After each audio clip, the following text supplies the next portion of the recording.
we invested, tens of billions of dollars before it really happened. Companies were not making money on AI yet, but are making massive commitments to chip makers. But if you want to be a tech company, you don't get to say no.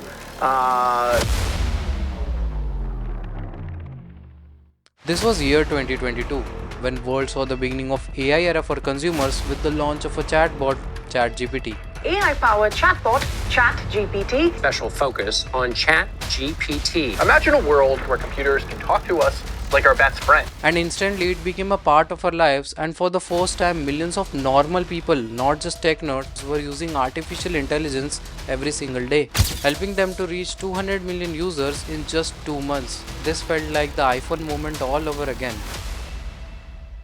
But despite this massive success, why in just 3 years, Sam Altman, the face of AI revolution, himself claimed that this AI boom might be a bubble. Today, while most AI companies are seeing a massive growth from OpenAI reaching $500 billion in valuation, Nvidia at $5 trillion market cap, and Nasdaq, which is on all-time high and has been doubled in just 3 years, so why it can be a bubble?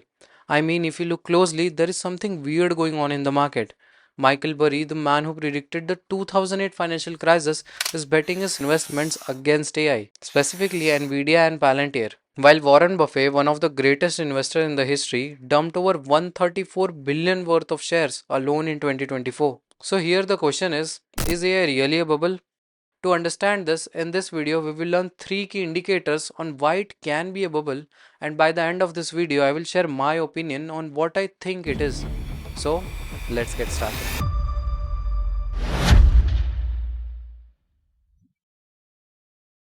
Let me take you back in 1998 when internet came and dot-com boom was on its peak. Investors were convinced that internet would change everything. For hitting the 4,000 mark, Nasdaq is already challenging the 5,000 mark. Even companies with zero profit were going public because everyone believed that the future was guaranteed and money was flowing freely. People weren't investing in companies, they were investing in expectation. And that expectation broke in the 2000 when reality arrived slower than the market expected, leading to the dot-com crash. Now let's make it simple. Imagine I buy a banana for 20 and sell this to some confused person for 100. That doesn't mean every banana in the world is worth 100 and whole banana market is booming. That simply means some random guy got overexcited for the banana and paid too much for the value. So most of the news you heard on the internet about AI boom is not because how much value they created, that's just because how much price of few company stocks gone up. See this graph, which is going viral over the internet.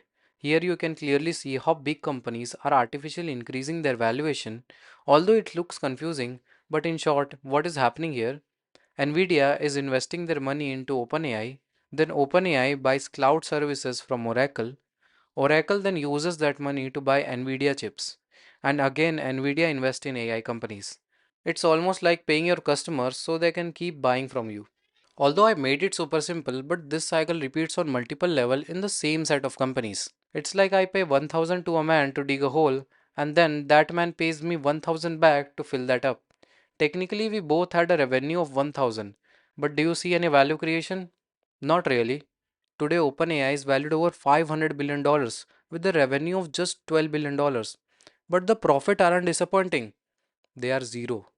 And if you look at future GDP, which shows whether the market is overvalued or undervalued, you can clearly see it currently stands at 220%, which was just 140% during the 2000 dot-com crash.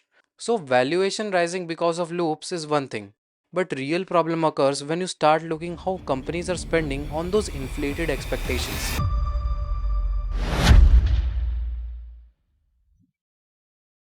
Once you understand how valuation are inflated, the next question is, okay, but what are companies actually doing with all this money? As of 2024, the Magnificent Seven is projected to spend over $330 billion to develop AI infrastructure.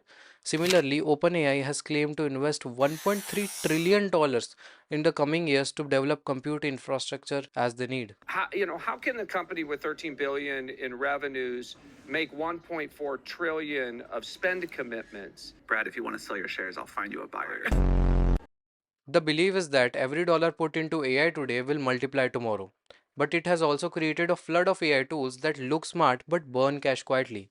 because using a massive compute to rewrite emails or fix grammar may feel futuristic, but financially it simply doesn't make sense. Are they useful? Yes, but the opportunity cost to switch is too high for such tiny improvements. And even big tech knows that the math doesn't fully add up. Mark Zuckerberg himself admitted that Meta's billions of AI spending is a risk because actual return is still unclear. If we end up misspending a couple of $100 billion, I think that that is going to be very unfortunate, obviously. But what I'd say is I actually think the risk is higher on the other side. And it is creating pressure on physical world too. AI model consume a massive amount of electricity, so much that Ireland has temporarily stopped approving new data centers because the grid can't handle the load. And both the US and Europe have warned the AI related energy demand could cause power shortage by the end of the decade. So in future when you see your electricity bill going up, a part of it might be your neighbor asking ChatGPT how to impress their juniors. No, I am not that neighbor. Anyways, this was just half the story because big part of this boom is not driven by numbers, but the narrative.